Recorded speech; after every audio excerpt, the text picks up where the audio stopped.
This happened back in high school during the winter. I was walking back home from school listening to some music. Ahead of me, I noticed a black cat was just standing in the middle of the walkway. It had the prettiest blue eyes. I stopped for a moment to look at it. I hadn't seen it before, and it didn't have a collar but looked a little too clean to be a stray.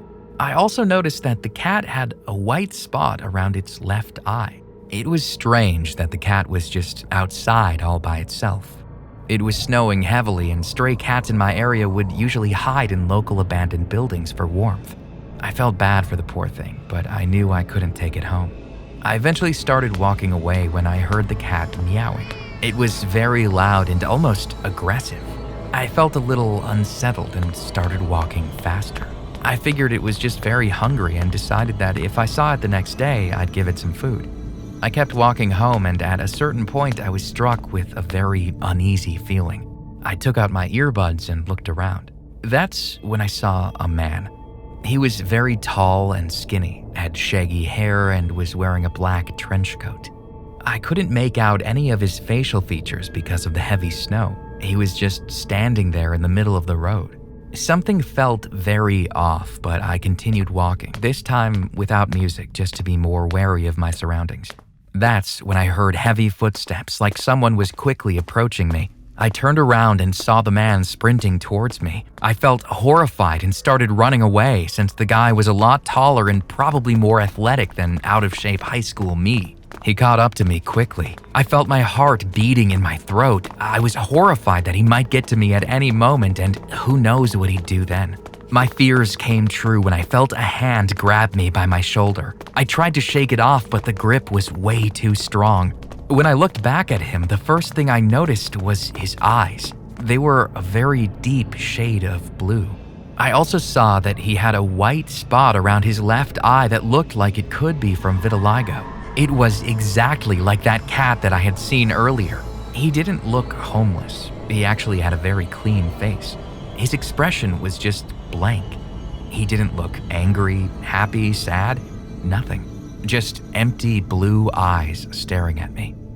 He didn't take out a knife or attack me in any way, just held my arm really tight. I don't know how, but I managed to gain the strength to escape his grasp and run away. I eventually managed to get home.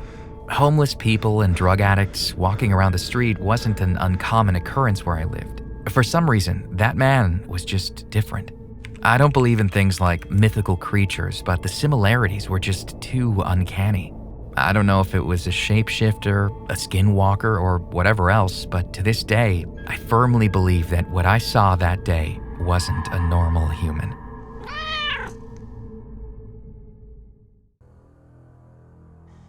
My name is Raj. I'm a college student from India, and this happened to me in 2022. It was just after the COVID lockdown had been lifted in my country and things were almost back to normal. The COVID days really made me miserable and dull because I wasn't able to enjoy the fresh air outside. So after the lockdown was finally lifted, I was really happy and excited to go outside again. Also, one of the other reasons was that I was finally going to see my girlfriend after so long.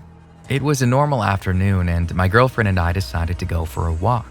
My mom was still very concerned as the pandemic hadn't completely ended, so she got mad when I told her that I was going out. Being a stubborn teenager back then, I didn't listen to her and went out anyway. My girlfriend's house was a few kilometers away, and I didn't have a bike or car, so I had to take an auto rickshaw to her home. I waited for a rickshaw, but most rickshaws were already filled with passengers, so I waited a bit longer when I saw a rickshaw coming from a distance. I called for it, assuming it had no passengers. The rickshaw man saw me and stopped right beside me. Then I saw that the rickshaw already had a passenger.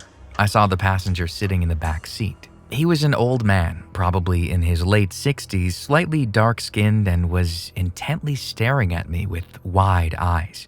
I looked at the driver in confusion. The driver asked me to go ahead and get in and sit while he dropped the other passenger at the nearby building. He told me the building's name. I knew where it was, and it was actually just around the corner, so I decided to get on. As I was getting on, I saw the passenger who was sitting on the far side of the seat move towards me, and he grabbed my arms. He had a creepy smile on his face and was asking me politely to get on the rickshaw. I immediately pulled my arms away and asked the man to move away. I was getting really creepy vibes from the man and the rickshaw, but I wanted to get to my girlfriend's house fast, so I got on. As the rickshaw started moving, the man slowly moved closer to me and grabbed my arms again. He then started touching my arms with his other hand. While he was doing this, he was trying to have a friendly conversation with me like, "What's your name? Where do you live? Where are you going?" I was getting really disturbed by his behavior. I tried to push him away, but he was almost clinging on to me. Then I decided to brush it off as he was going to get off soon anyway, so I looked outside and then I realized that the rickshaw drove past the building the driver was talking about.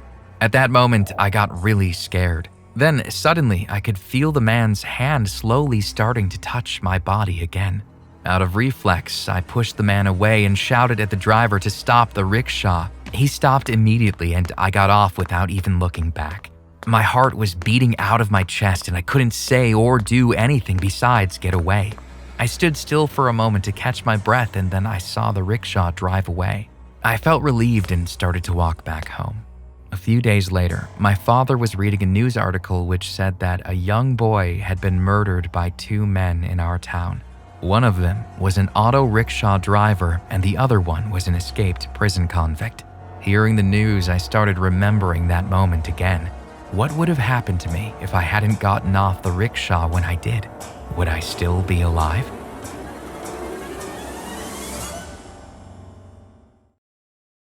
Some of the stories I've heard recently remind me of something that happened to me when I was a kid. I lived in Finland. I was a 14-year-old girl with blonde hair and green eyes. I loved nature and playing with my friends in nature. I was born in the Lapland side of Finland, covered in spruce trees and bogs. Our last house was a cabin in the woods.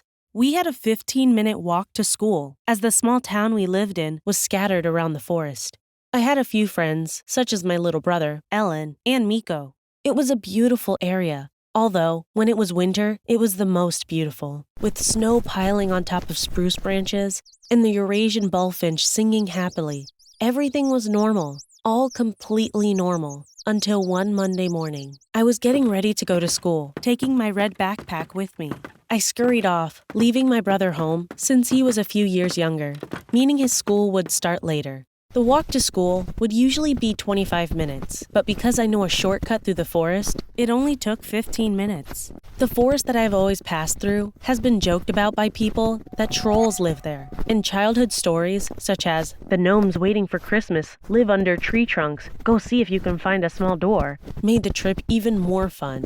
The forest I passed through is very familiar. I could go through it with a blindfold. The birds singing in mid-May as the sun pierces through the leaves of the trees made it more aesthetic. I love the sounds of forest, and I would always listen as I walked. But this day, as I walked deeper into the forest, the sounds became distinct and less familiar to me. I was worried but kept going on. I would soon reach my school, and I knew I could go on about my day once I got there. I heard something dropped from my backpack and turned to look back, and funny enough, it was my falcon keychain that I got from the zoo.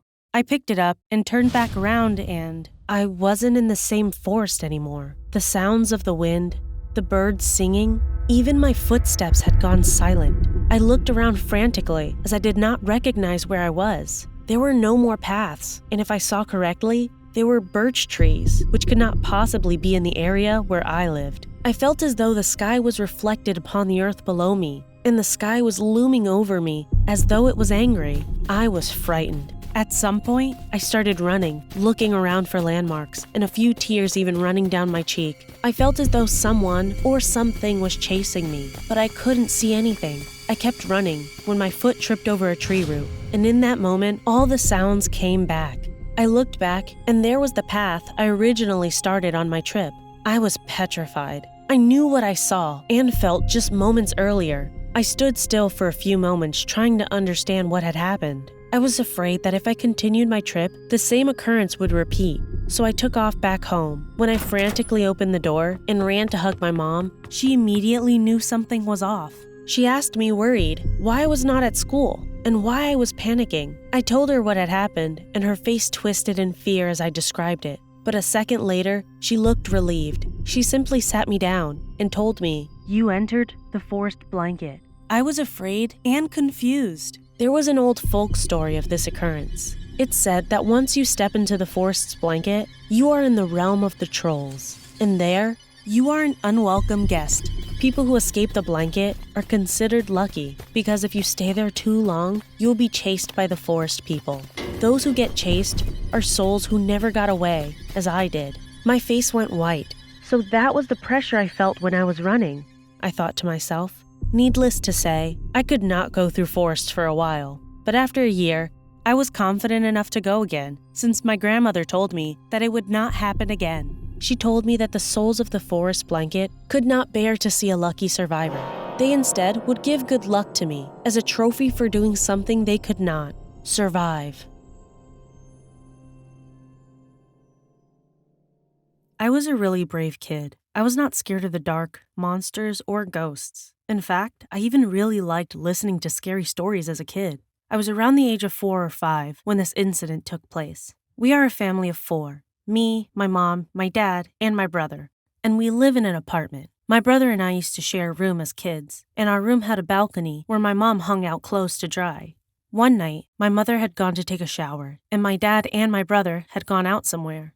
I was just relaxing on the couch when I heard my mom come out of the bathroom. She went to my room so she could take some dried clothes from the balcony to wear. I was right beside her, riding my tricycle on the balcony. Since we lived on the second floor, there was no way anyone can enter the balcony. My mom left the room, and I was still there on the balcony riding my tricycle. Minutes passed, and I became bored, so I decided to leave my tricycle. Right as I was about to step off of the tricycle, something grabbed my hand, something large. It was all gray and faceless. It looked like a silhouette of a person wearing an oversized hoodie. It just stood there holding my hand. I was shocked. I did not say a word. All I did was try to escape it. I tried to pull myself away from it, but it was not letting go. After a few minutes of struggling, it let go and disappeared. Poof, gone. I don't remember what happened after that. I'm 15 now and still live in the same house. No one believes me when I tell them this story. Everyone says it was just a dream, but I don't believe them. I know I felt its hand on me.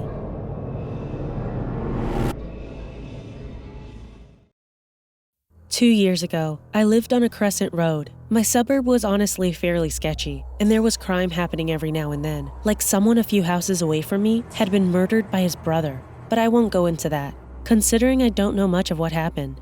Anyway, I'd never been that fearful of where I lived, despite all of the things happening. My road was very quiet all the time. You wouldn't really see people out, and the houses were very close to one another, enough so that you can hear any yelling from the neighbors. My room had a window that directly peered into the backyard, and there was a gate at the end of the pathway. But our backyard gate didn't have a lock on it, as it had been broken, and we laid bricks along the gap under the gate, as we had a rabbit that could escape through it. Anyway, I usually fall asleep after 11:30 p.m. at the earliest, but on this particular night, 2 days before my birthday, I happened to drift off around 10. My mom slept with me at the time, as we didn't have many rooms. Not too long into our sleep, we were both awakened by a noise. My mom had been significantly more alert than me and asked me, "Did you hear that?" I agreed, but said that it was most likely a cat because our street was infested with them, and they'd always make noise at night, so I went back to sleep. A few minutes later, I woke up to loud screaming from my mom and her ushering me to leave the room as she yelled "robber" so that my dad would wake up, as he slept in the room farthest away from us. Then, my mom explained what had happened. She said that after I had gone to sleep, she got up on her elbows to look out the window as she thought she could hear footsteps. Then, to her horror, there was a man walking into the backyard who hadn't noticed her yet. But since our lamp was on, he looked into the window and saw my mom. My mom froze as he looked at her, and he froze too, as if he hadn't expected to see anyone. While watching him, my mom went to tap me to wake me up, and as she did that, he gestured to her to not say anything, and that is what got her to scream. My dad didn't initially believe her until he saw the backyard gate was open, meaning that the sound that had woken us up was the scraping of the bricks on the concrete. We called the police, and they didn't find anything, and from that night on, we always closed the shutter blinds. The scariest part was that the man could have easily gotten into my room, as the window was massive, and there was only a flimsy net between the inside and the outside. To this day, I wonder what would have happened if my mom hadn't seen him and screamed.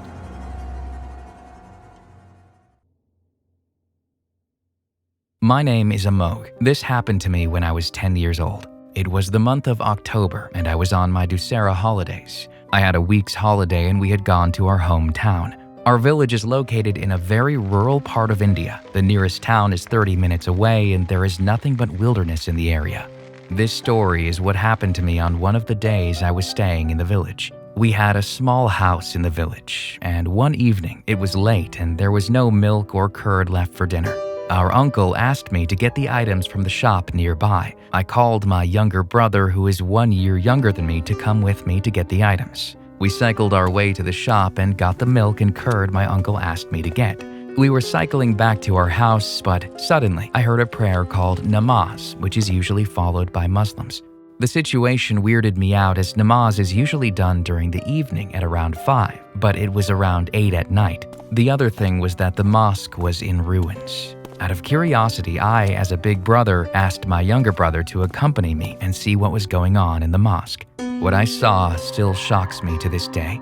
In the middle, I saw a satanic pentagram and people with their eyes gouged out and their bodies upside down. Suddenly, one woman saw me and screamed at the top of her lungs. Her voice was unlike anything I'd heard. It was a mix of a goat and a demon. She screamed out loudly, "My sons, come here, in a very disturbing way. We rushed out of the mosque and cycled as fast as we could back to our house. When I rushed inside after throwing my bicycle down, my uncle asked me what happened. I explained everything to him and he was petrified. He told me what we had seen was not a vision and was a true story. He explained that a lady had recently died after her sons had died. After that, I never went back to the village. I'm 20 years old now and pursuing medicine along with my brother, and that situation still haunts me to this day. What would have happened to my brother and me if we hadn't run away from that place?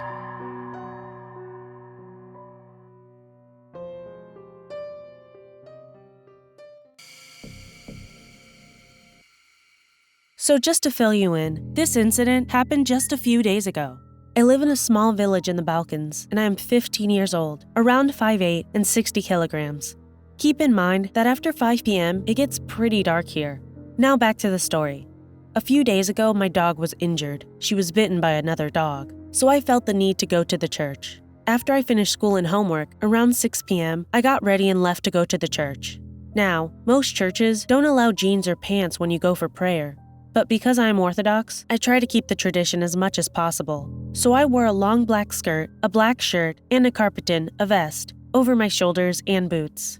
As I walked into the church, I had an odd feeling, but brushed it off.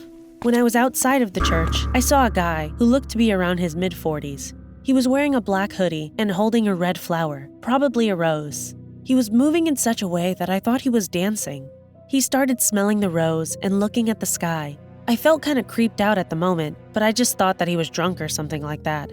When he noticed me, he stopped dancing and smelling the flower. He looked at me smiling, but he had an uncomfortable smile. It seemed like he was scared of something, but I couldn't figure out what.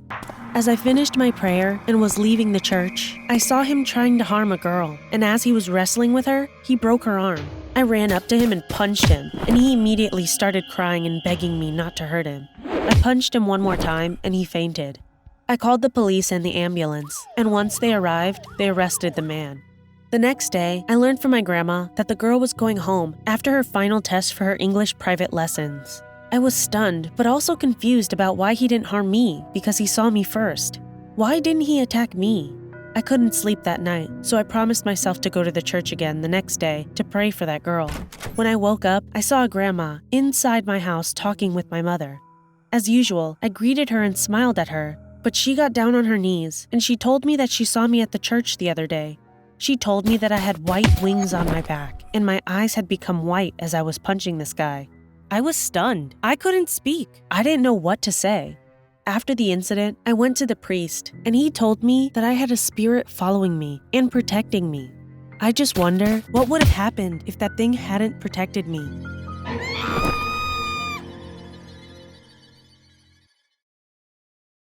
I would like to share a summer camp story with you. This happened when I was 11, but I'm a girl turning 14 this weekend. Remember that the majority of the cabins were situated behind a river. So I was hoping to attend a summer camp that lasted overnight. I had no idea that it would result in the scariest thing that would give me nightmares for the rest of my life. Everything was usual on the first day.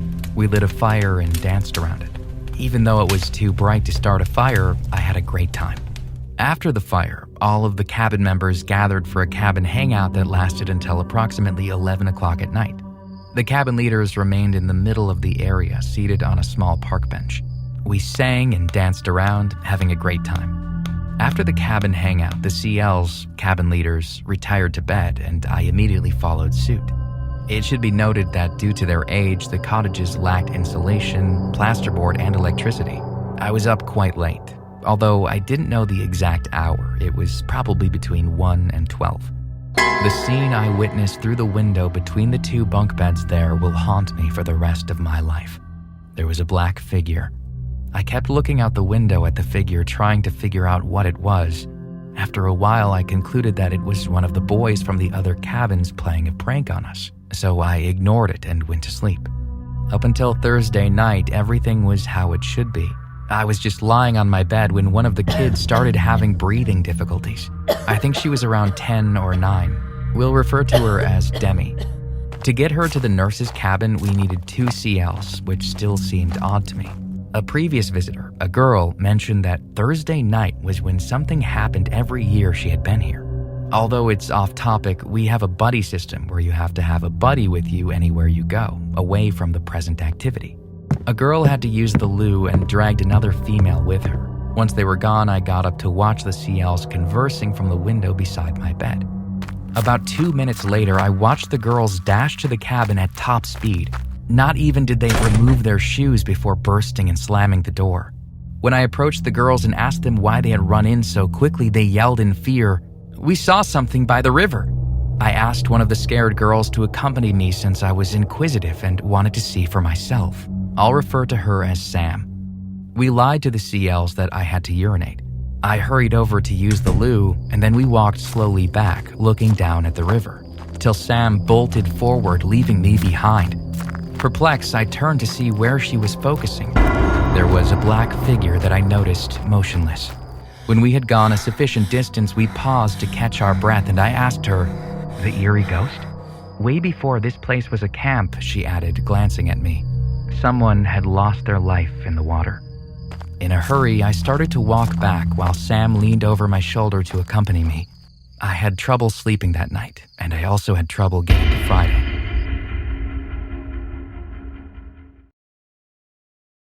Hi, my name is Jinro Anthony, and I work as a customer care technical representative at a well-known company here in the Philippines. For a while, I had been working night shifts every day from 8 p.m. to 5 a.m. Sometimes I got so bored and burnt out since I was just repeating the same routines every day, like work, go home, eat and rest, and work again. But then one day, an unexpected event occurred. I still clearly remember it all. The creepiest thing that ever happened to me happened that night. It was October 28th and Halloween was just around the corner. As our teammates were in a hurry to fix the Halloween decorations on the production floor, we were telling each other creepy and horror stories, especially ghost stories that happen at work. One of the stories I heard was about the famous ghost that haunts all call center companies. Junjun, the boy who died and haunts call center agents who are alone at night. He would appear in the sleeping quarters, on the production floor, and sometimes would mess with the headsets. You'll hear a little kid whispering in your ears. But that was a repeated story and one that I knew already. Then one of our teammates, who was a tenured agent nicknamed Jenny, told us a story about the lady in white who would appear in the building we were working in. Jenny told us that on the 21st floor, which is the top floor of the building, there is a pale female ghost that will appear from 3 a.m. to 3:05 a.m. Yep, she will appear for 5 minutes and will let you see her on the opposite far side of the station when you are sitting alone. It was said that when you're sitting on the south side of the production floor, she will appear on the far north side of it, and she will just stand still and look at the window. She has pale skin and wears a white dress. They said that when you see the lady looking at the window, don't make any sounds. Be silent and don't let her see you looking at her, and don't let her notice you there. Jenny said that there was a previous employee who saw the ghost and resigned quickly after that, but none of us believed it since we had not yet encountered the lady. Then one day, to be specific, it was November 6th, 2022, All of my teammates had filed for early out and it was approved. I didn't because I needed to do overtime because I was paying a lot of bills at that time.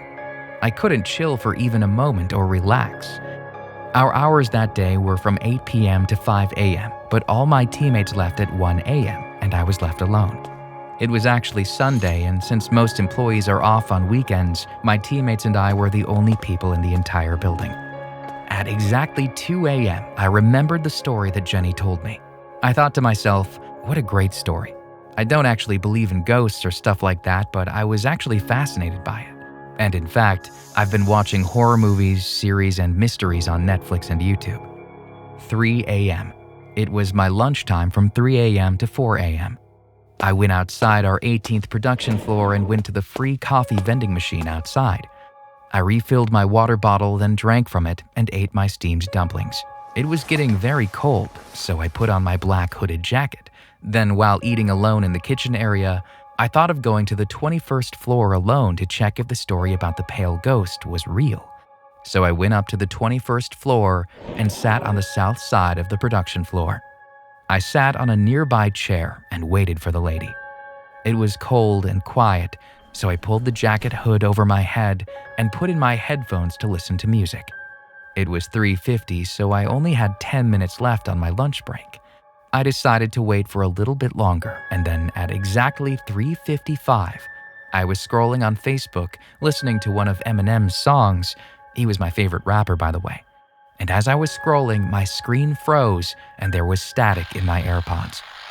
I slowly raised my head towards the far north side of the floor, and I could see the silhouette of a person standing there.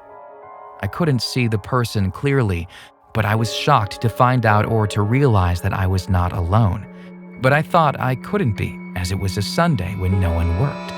I realized that maybe I'm not the only one who needs to take overtime. But then, I saw her dress. It was a white dress and she was looking out the window. I remembered the story again and my eyes widened as the realization that it was the actual ghost sunk in. I swallowed nervously and carefully observed the ghost. Suddenly, my AirPods turned off and Bluetooth disconnected, so the music started playing loudly from my phone. I was able to turn it off really quickly this time, but I got scared and nervous. It all happened so fast that I barely processed what happened. Then suddenly, slowly, the ghost's head started turning in my direction. I was scared to death, so I kept quiet and crawled on the floor towards the exit. She did not see me, and I was able to get to the elevator. I pressed the button and waited, and it opened finally. There was a long hallway to get to the elevator, and when I stepped inside the elevator, I saw the woman standing at the end of the hallway, staring directly at me. I pressed the button to close the elevator door, but then she started crawling towards me. It was slow at first, then it was faster and faster, and she was almost up close to me, and the elevator door closed just in time. The elevator arrived at the ground floor and I ran outside to the parking lot and drove away. As I was running to the car and driving away, I looked up and saw the ghost smiling and waving at me from the 21st floor. I quit and resigned from my position that day and never went back there again. It gave me nightmares for weeks, and it was a moment I will never forget for the rest of my life. To this day, I still don't know what happened to that lady, why she wore a white dress, or what would have happened to me if she reached me in the elevator.